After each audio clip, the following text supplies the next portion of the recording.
How you can fix the Roblox Studio not opening. Hey guys, in this quick tutorial I'm going to show you that how you can fix the Roblox Studio not opening in your home page. So the steps are really easy and simple. So now let's get started. So first of all you have to go into your Windows and here you have to type run app. Now once you are in here you have to type the command in which you have to write app data, and after that you just have to click on the OK. Now once you are in, as you can see that here is the option of the local, you have to click on it, and from here you have to find the option of the Roblox.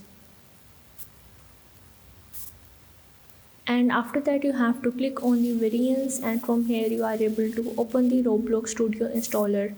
Now what you have to do is simply click on any of the variant of your Roblox and you are able to open the Roblox. Now from here you just have to scroll down, and from here as you can see that here is the option of the Roblox Studio installer. You have to click on it, and from here you are able to open the Roblox Studio.